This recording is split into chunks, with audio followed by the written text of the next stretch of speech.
Hi, everyone. We are here with another story of hope, and all of them are so special, but I already feel myself starting to cry.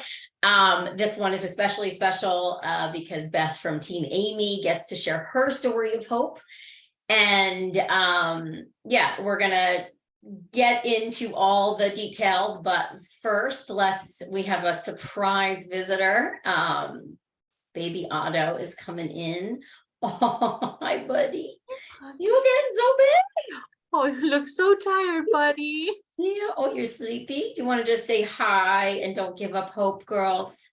Hi, don't give up hope. Oh my God, I want to squeeze them.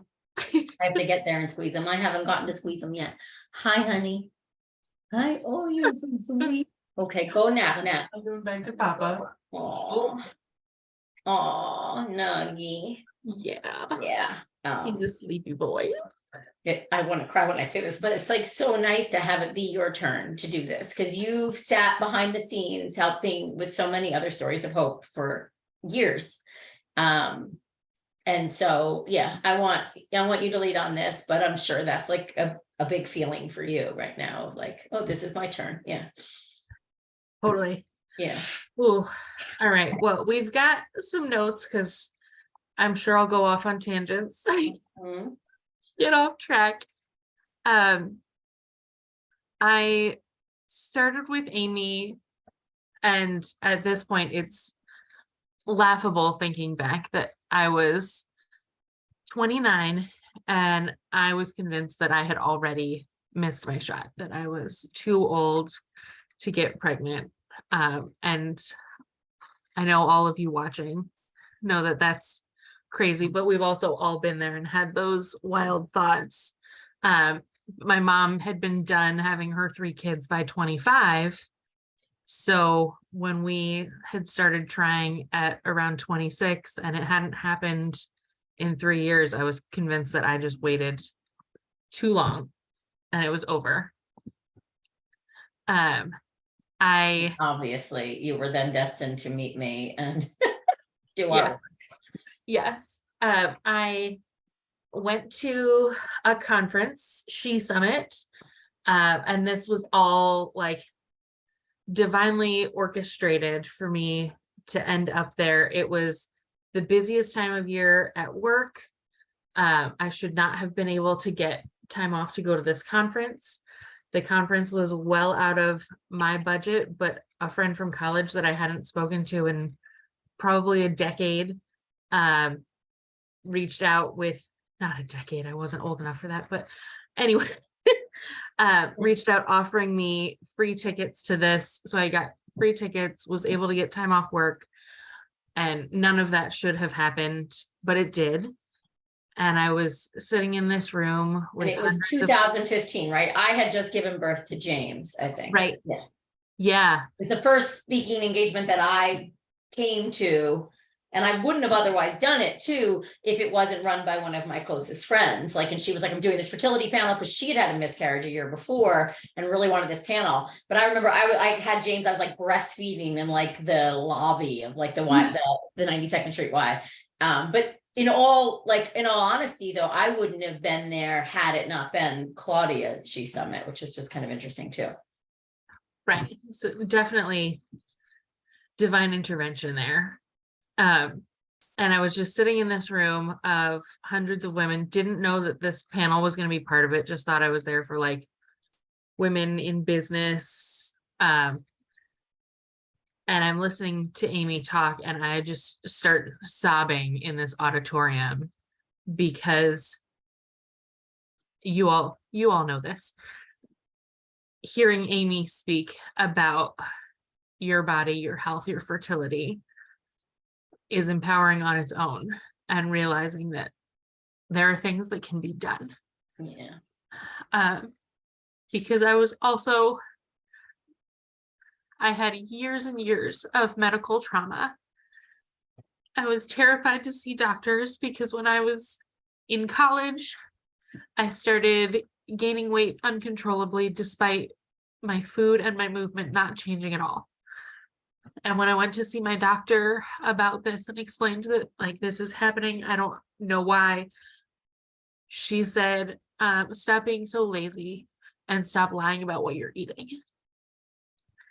And I had always had an approach of like, why would I lie to my doctor? You're here to help me. Mm.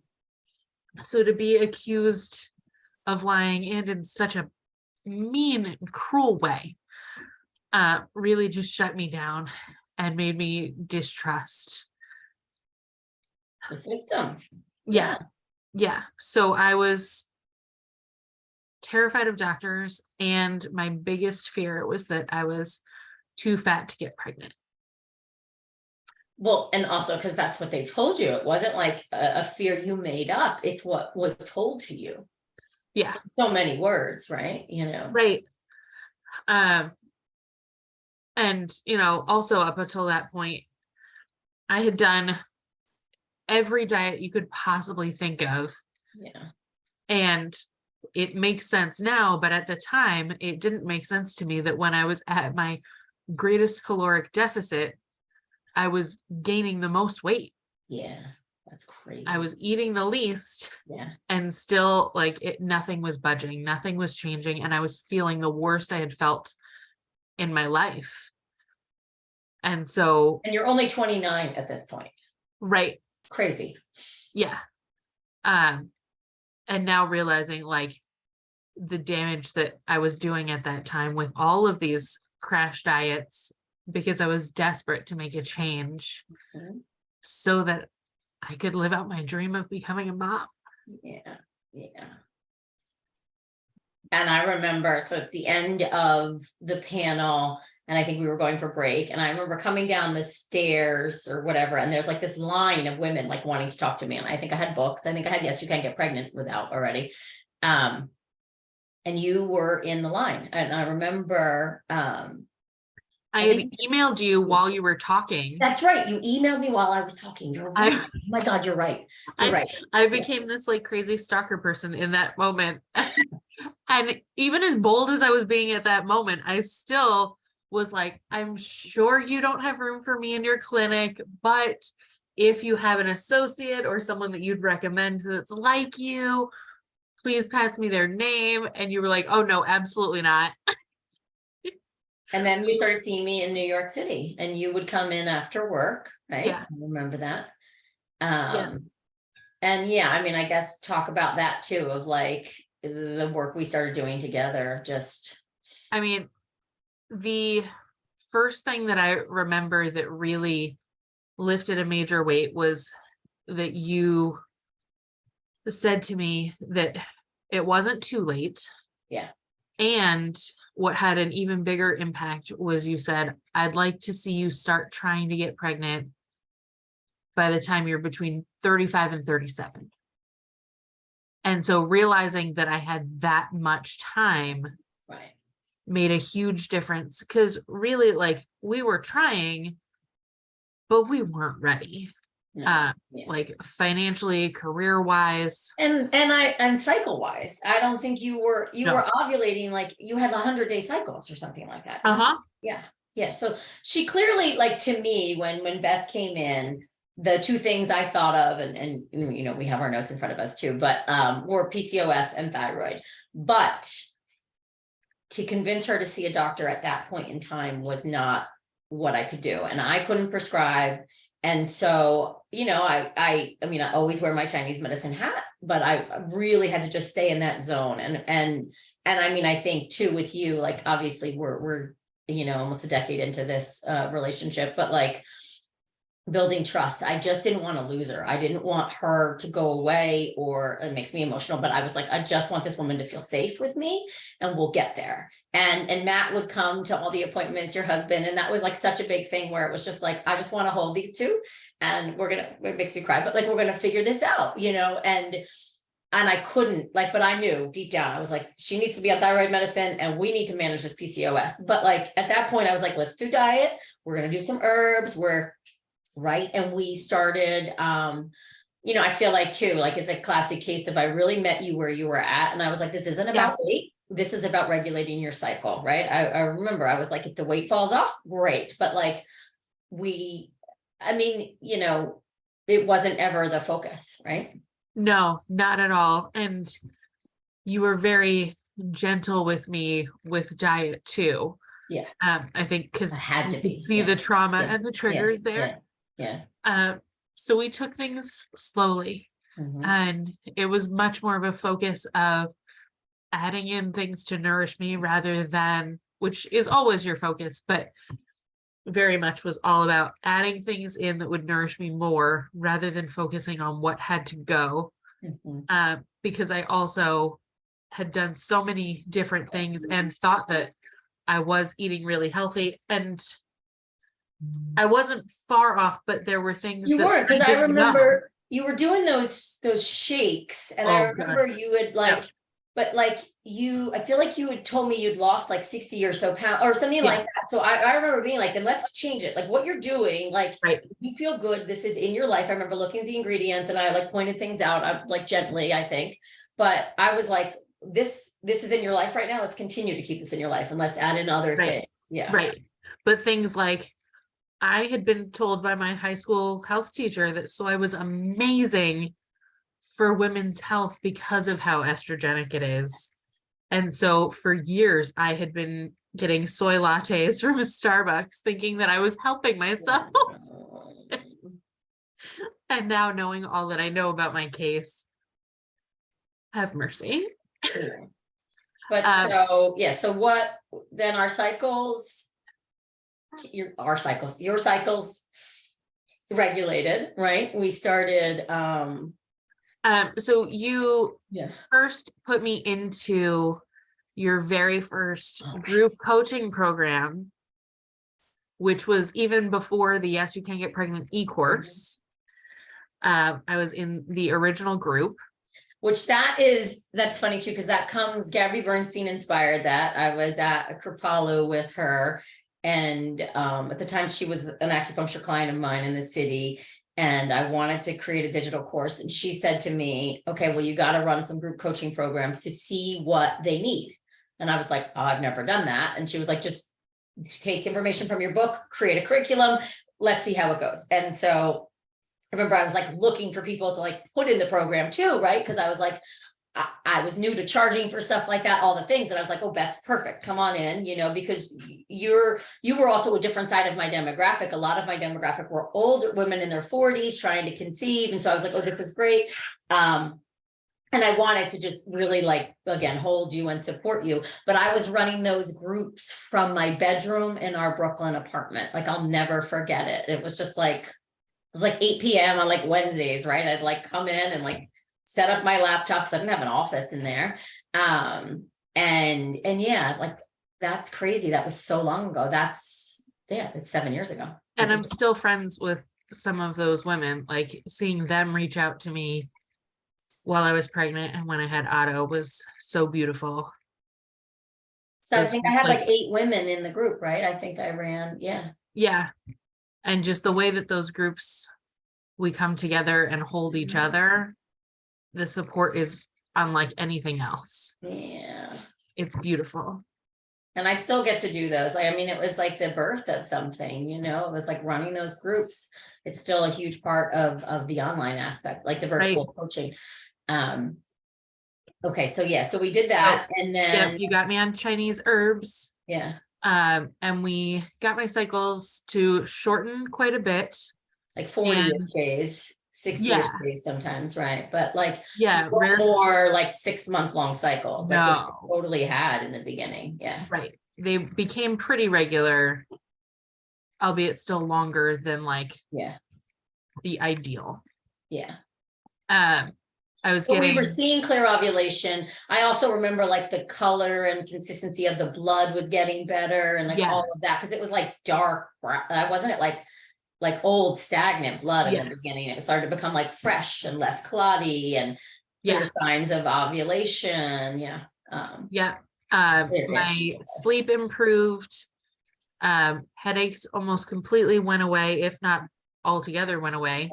And then my nails and my hair have always been my favorite indicator of thriving health and fertility. And like even now in postpartum, where like I'm supposed to be experiencing hair loss, and you're not at all. Look at those nails. I know, like I keep having to clip them down, Because she's doing her liver and her bone broth, I'm sure, every day, because I know my Beth. Yes. Yes. Oh, And so yeah, you continued to see me. I don't think you came weekly, but you were with me. I mean, at the end, it was like a once a month acupuncture because I was only practicing once a month in right. When I Nyack. switched to When Nyack we switched to Nyack, in Manhattan, I was twice a month. which I was in yesterday, and like it still feels weird that you're not on my schedule. So maybe next month, and this, Yeah. you have to get back on the schedule. Yeah. So over the like years, yeah, it's like 5 years basically. we only had a few cycles where we were actively trying. For the most part, our goal was just like focusing on nourishing me, nourishing Matt, and really like focusing on our relationship. Like And we, your home, and like even moving into this place, like all the things that shifted for you guys, even, Matt's career and the shifts there. And it was just like, I remember thinking like, especially when things shifted for Matt work-wise, I was like, now they're ready. Like now they're ready. Yeah. yeah, that was major. Plus, getting health insurance. Health was insurance. super And then helpful. through the years too, what happened was Beth started then working for me. So it was probably like what, a year in, not even a year, 6 months in to you seeing me for acupuncture, your job was shifting. And I remember I was following her Yeah. on social media, or I think on Instagram or something. And I was like, well, she's so like sassy and savvy. Like there's always like, and you always had like, you're just always so put together. And so like, and so, you were in between, assignments, as my husband would say, and you expressed to me like, I'm not sure I can swing coming regularly. And then I was like, how about we figure it out? Like, you want to help me with some things? And then you were like, sure. Because at that point, that's when I was growing the online aspect of the business. And I had an assistant in the clinic, but that was it. I had nobody else helping me on the other side of the fence, like customer service, like all the things, obviously. Right. And so as I grew, Beth just took on more and more hats.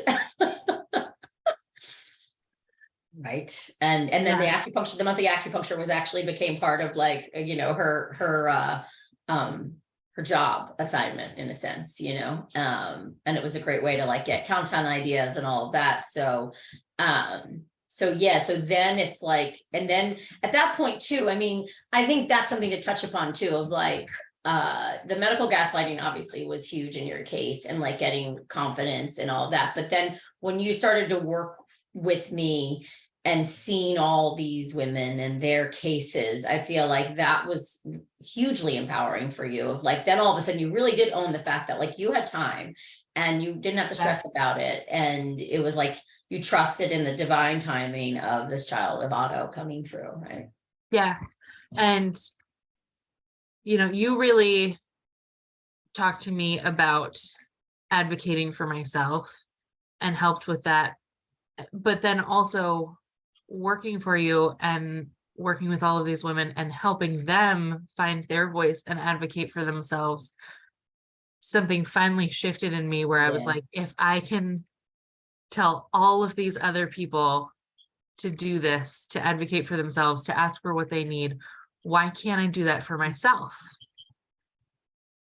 And it was, and it finally shifted. And then divine timing shifted though too, where I met Dr. Murray. Yes. And we all fell in love very quickly. And yes. I did a live with him. And I remember after, it was either an email or a text, you wrote me and you said, he's someone I can trust. And I was like, and then behind the scenes, I like called Dr. Murray right away. I was like, okay, this is what she needs. She needs metformin. She needs thyroid medication. And he was like, whoa. And I'm like, Beth is coming to see you. And I've been waiting for this opportunity for a while, to get her to a doctor that she trusted. And he was the first guy ever that you were like, and he doesn't, right? He doesn't have, like most IVF clinics, reproductive endocrinology clinics have weight cutoffs. And he actually like really advocates against that, and that it's not about that. It's about the overall health and vitality. He doesn't have age cutoff. He doesn't have a weight cutoff. And he's also like, if you guys don't know of him, I mean, he's just really like a truly lovely amazing human being. Yeah. Yeah. In one of my early appointments with him, I remember when we got the results of all of our various testing, and he said to us that like between the two of us, we had less than a 2% chance of conceiving on our own, which I know for a lot of people would have been a really devastating moment. But for me, it was like such a weight was lifted off of me that like there were so many different factors that I couldn't have helped. And I started sobbing with this weight of relief, and shared with him and the nurse that was in the room at the moment that like for years I had blamed just me. Yeah. This was all me. My body was supposed to be doing this, like that this is what we're designed to do. And my body had been failing me. And to find out that it wasn't just me, like even considering all of my own medical factors, it wasn't just my medical factors contributing. 100%. And he looked at me, and in the way that only Dr. Murray can, he goes, "Oh no, Beth, it's always the man's fault. Everything is the man's fault." And we all like even Matt was chuckling about it. He was like, "Yeah, obviously this is my fault. I'll just take that."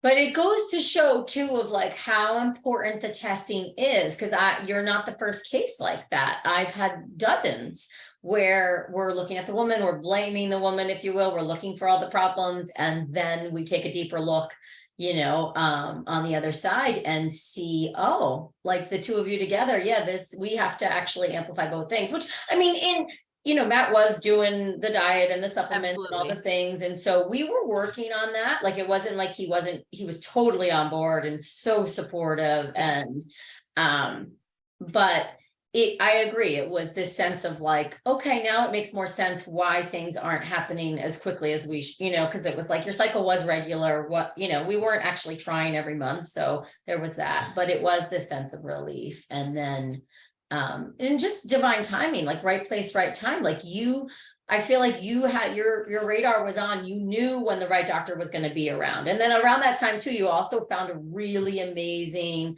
OBGYN team that you fell in love with. And same thing, they were so, they just saw you for who you were and didn't judge you. And I loved that. Right. Yeah. They, as a practice, operate under healthy at every size. Yeah. Just the idea that weight is not the biggest factor. We're looking at the other vital signs, testing other things. And like my blood pressure was always great. My blood sugar was good. Even, fast forwarding all the way through pregnancy. Yes, all the way through pregnancy. Where other people would have assumed things based on my body. I had a very healthy pregnancy. Yes. So Murray was able to get me on levothyroxine for my thyroid, because that was the one thing where the OB did test that and they said it's within normal range. But not for us. No. Not for Aimee. And even if it was within like a normal range for functional or for fertility or for my symptoms were showing that it wasn't normal for me. 100%. And I think that's important for other people to recognize too, that like these ranges, if you're still showing all of the symptoms of the thing, that means that your body isn't doing what it needs to be doing for you. So he got me on levothyroxine, which was really helpful. That also shortened my cycles. And now I was like regular monthly, even before starting the fertility meds. This is where I start to get foggy on some of the timelines. Yeah, well, because there was a lot of start-stop, right? It was like, yes, that's the part where it started to get hard. I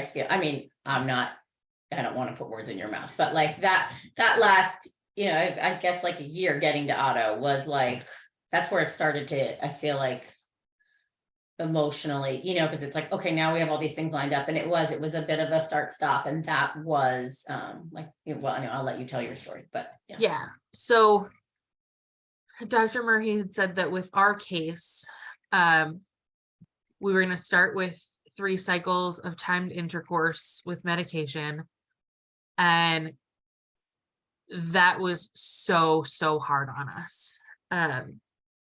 Being told like exactly when you have to have sex, it all felt like, honey, I'm ovulating sex. Yeah. None of it felt like love or fun. It felt like a chore. And I remember when we were at the end of my window in the 3rd cycle, I just couldn't. Yeah. And that was not how our relationship had ever been. But just like knowing that we had to right now, this was our last shot. So much pressure. Yes, on both of us. So I got too emotional to even try, and then I felt like a failure because I was like, I can't even do this. Yeah. Can't even do like the literal one thing I need to do to make pregnancy happen. And really my whole life I had been a very high achiever through school.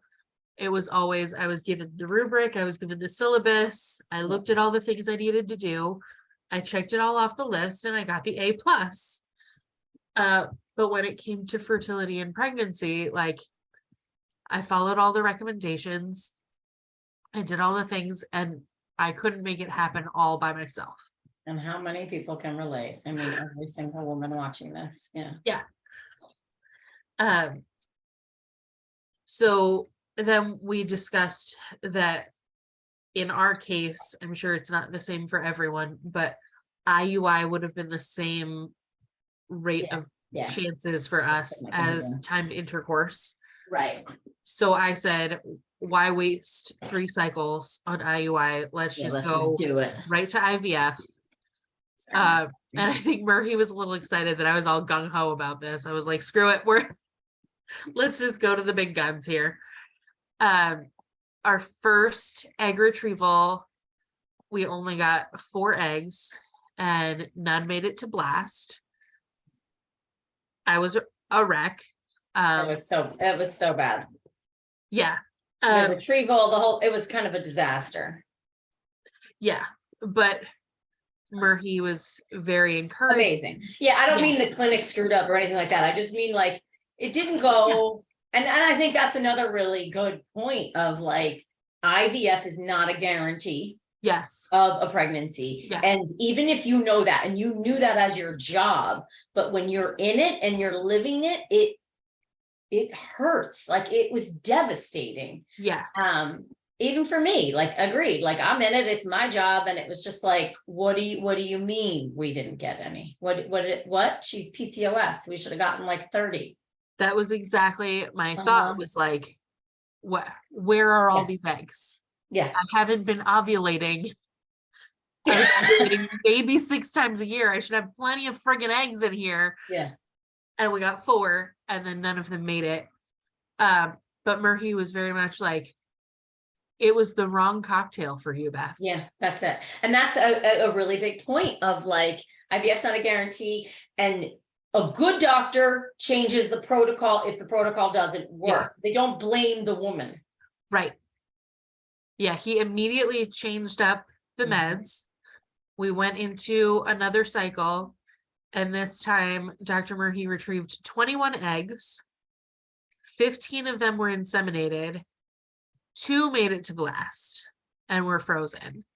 And for me, became that beautiful boy you saw at the beginning. Right. Yeah, for me, that was like a lot of people would have been devastated by that, but I didn't want to have a ton of embryos. I was good with as pressure as well, right? You see that on the other side. That's not a conversation that many people have. But it's a lot of pressure on the other side. Then you're like, oh, now I need to have all these children. Right.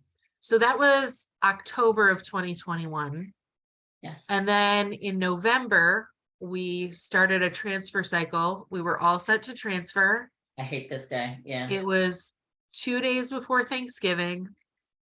You were on my table getting a treatment. Yes.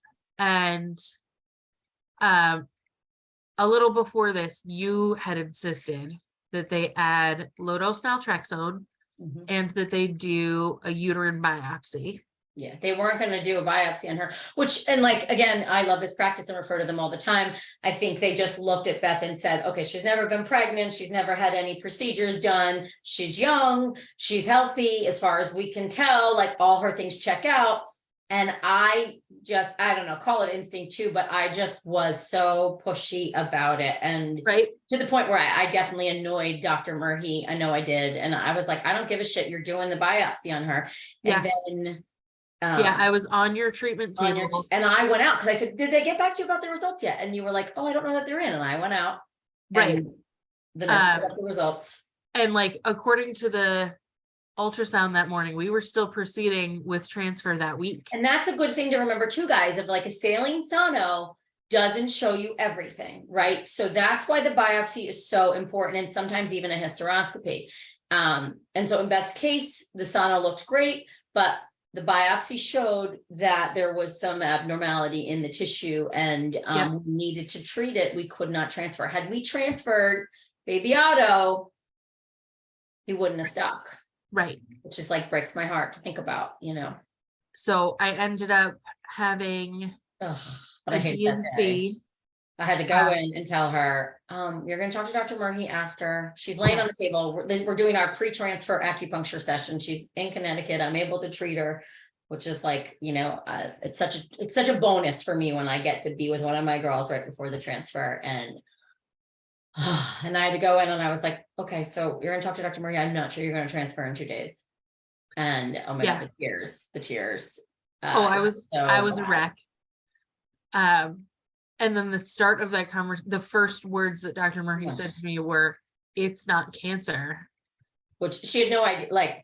And that threw me for a loop, and I lost it completely. It was like, when the F was that on the table? Yeah, because the pathology said abnormal cells. So in that case, sometimes they will refer out to a cancer doc because an oncologist, because it could be the signs of some abnormal cellular development in the uterus. And so we have to go and get that biopsied and looked at. But it wasn't handled that way because it actually didn't need to. It wasn't as concerned. He did send the original the title of it was like atypical, yada yada yada. And so it was had I think he kind of assumed your role with me, you knew like what medical stuff says, which is why he led with that sentence, meaning, right. And you were like, I don't even know what this means, or like, just tell me what I need to do. And so he sent all of that off to a gynecological oncologist just to have another eye on it and make sure that we were proceeding properly. And they said, nope, you're right. Just progesterone. So we did that for 3 months. Yeah. DNC. So she basically got a hysteroscopy and then did progesterone for the 3 months. Yep. Yes. So that entered the hardest emotional portion of this entire journey for me. Going through the holidays and then one more birthday, not being pregnant. Yeah. It was so hard. It was really difficult for me. Again, all of you watching know how hard all of those milestone things are. So we get certain timelines in our head.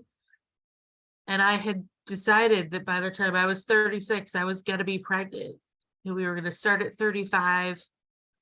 Yeah. And so that 36th birthday with an empty womb.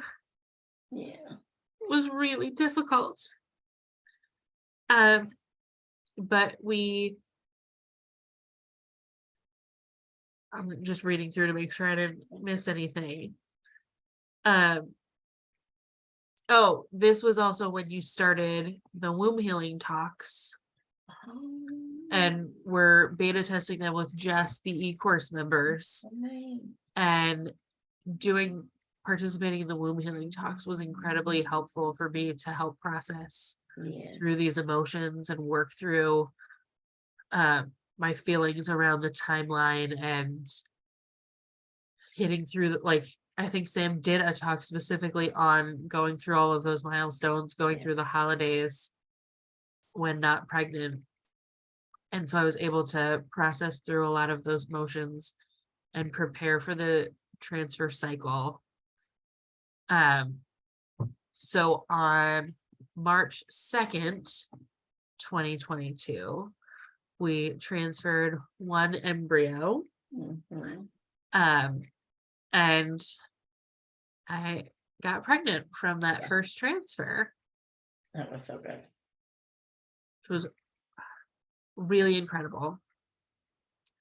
And as you know, I had a very healthy pregnancy, but There was some, yeah, tell me all about of that, 'cause a little more prepar- medical gaslighting, you know, yes, she didn't all have of that, enough, she needed a little bit more. all of that preparation that we did really prepared me to be able to advocate for myself through this, because partway into pregnancy, I had It's a like, what, gallbladder 27 weeks? infection. Wasn't it like 27 weeks or so, 26 weeks? Yeah, I was Yeah. 26 weeks at the time. I got a gallbladder infection. I knew in my body, like I could feel where the pain was. I knew it was not this baby. I And knew, she pointed multiple times to where the pain was, right? yes. Went to the hospital, and of course they, put me in the labor and delivery wing because I was pregnant. So I was all for them checking everything to make sure that baby was okay. But they took my blood pressure with a cuff that was too small and thought that there was hypertension, that I was Yeah. having preeclampsia. Yeah. And they wanted to take the baby. Like there were discussions about what it would look like to give birth at that time. That I was going to just live at this hospital until I gave birth. And I was freaking out about all of it, but I was like, wait, we still haven't looked at my gallbladder. Yeah. And so I kept pushing and kept pushing. And finally, when the high risk OB came in, the MFM, she looked at and very much had Aimee vibes in the way that she spoke. She looked at all of the nurses, medical students, and doctors in the room. There were a total of 7 people in my room at the moment. And she said, why the F are we medicating and diagnosing this woman based on numbers that are taken with a cuff that's too small? So they're talking about the blood pressure cuff. It didn't fit her Yeah. arm properly and it was giving false readings. Yes. So once she went and she personally went and got a different blood pressure cuff, and she took my blood pressure and she was like, look, her numbers are normal. So she refused to diagnose me as preeclamptic because she did not want me to have to live. Well, you at also the didn't have any hospital. protein in your urine. You actually didn't have all the signs, because I remember us going through it too. I was like, so all you have is high blood pressure and maybe swelling, but you had already had, like, you had some swelling before you even went into pregnancy. Yes. Like, anyway, I knew that as, and then the same thing Beth kept saying, but my gallbladder, I've had this attack before. I know what it feels like. And they Yep. literally ignored her and put her in a category of preeclampsia because of her presentation. And I didn't even have any symptoms of high blood pressure. You Like didn't. the Didn't have a numbers that they were headache, showing. nothing. Yeah, nothing. Matt was scared at first Yeah. because like they made it seem like I was going to stroke at any moment. Mhm. And I said, but like my vision is fine. I don't Yeah. have a headache. Yeah. Like nothing was Didn't presenting match. Yep. at all. And the numbers that they were getting were changing rapidly with every Right. blood pressure that Yeah. they took. So there was no consistency in the high numbers either. So when we finally got me into an MRI, they were like, look, there's an infection and all I Yeah. needed was Oh, that's right. antibiotics, It's and just then an I was infection. out. Yeah. And then you carried him to term. Yep. Gave birth And he's at perfect. 39 weeks. Yeah. And even that, again, all of my work with Aimee had prepared me for this moment of being able to just like take things as they came, because for 2 whole weeks leading up to this moment, he had been head down, facing my spine, exactly in the position you want to push. And the day of, all of a sudden, he's up by my ribs. He's transverse, so he was sideways. And I was like, all right, the birth plan is out the window. We're going for a We're C-section. gonna roll with this. Yeah. It's all good. As long as I get my baby at the end of the day, Yeah. that's all I need. But then I was also prepared to nourish and take care of myself to recover from that C-section. And now it doesn't even look like there was a surgery there. The Yeah. scar is not Because you existent. followed the new mama guide that you basically, maybe I gave you the copy, but you wrote the new mama guide.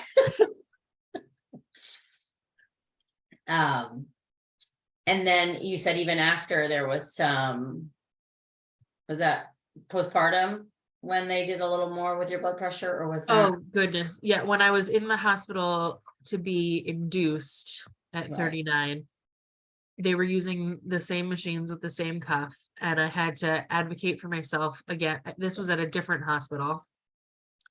And I said, I need a different cuff. This one isn't big enough. And they brought me a different cuff, but the same size. And the resident on call was very arrogant and rude about all of it, and just kept saying, like, I don't know what else you want from me. He said, I would like for you to listen to me when I tell you that I'm not dumb and I know what I'm looking at, and I see that this cuff is too small. Like, it keeps popping off every time you try to take my blood pressure. But they're saying preeclampsia can happen at any time. And I said, I know that, and I'm happy to accept that if we have an accurate reading. Good for you. Until we have an accurate reading, I don't accept that that's my diagnosis. Mhm. And that's not going to go in my chart. So I'm Yeah. sure that somewhere in my chart is that I'm a very difficult patient. Good for you. What is the saying from Eleanor Roosevelt? Quiet women never change the world, or something like that. It's the kind of quote, right? From Eleanor Roosevelt. I think that's what it is. Quiet women don't change the world. So that's it. You advocated for yourself and you got your baby. Yes. Yeah. And he's And perfect. now he's 4 months old. Yeah. Yesterday. 3 days ago. 3 days ago. Yeah. And a nugget. And even stuff like that with like some of the challenges with breastfeeding and like all the little things of just like, I feel like, you know, you were always such a part of our new mama group too, right? Where when women get pregnant, we move them into the new mama group. And I think you just knew all the right, like you're just so prepared, right? I mean, I think that's just the best way to put it. It's just like so prepared being in the space you're in. And so not to underestimate newborn overwhelm, and new mom overwhelm is real. And it happens in the most prepared situations because you're sleep deprived as well. And just, there's a lot of moving parts. But I just think there's just that like certainty. And also I think too of like, you know who your people are to go to for support and ask questions and get clarity. And there's no doubt about that. And so it's like, and you're great at utilizing that, you know, and I think every woman should be in that position, you know, because I think it just minimizes even postpartum, you know, postpartum issues, anxiety, depression are so real.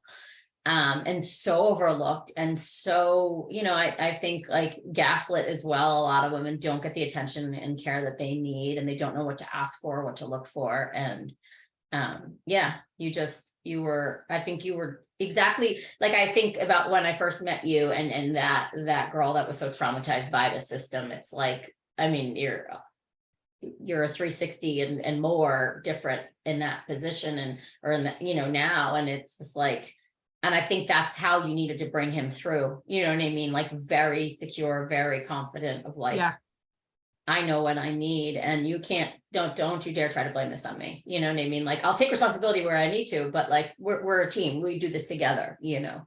And that was also confirmation that I had found the right team, 100%. because when it came time to tell me that I needed a C-section, my OB started the conversation with, Beth, you've done everything right this pregnancy. Your body has done everything that it needed to do this pregnancy. Unfortunately, we can't control other people, even the littlest ones. Yes, I love that. And so that's why we're here.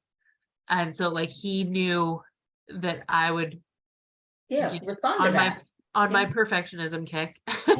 Yeah. And try to figure out what I could have done differently. That was the same conversation my doctors had with me, right? It was just like, okay, so Aimee, you fully dilated, your water broke, your all the things. He's not coming down.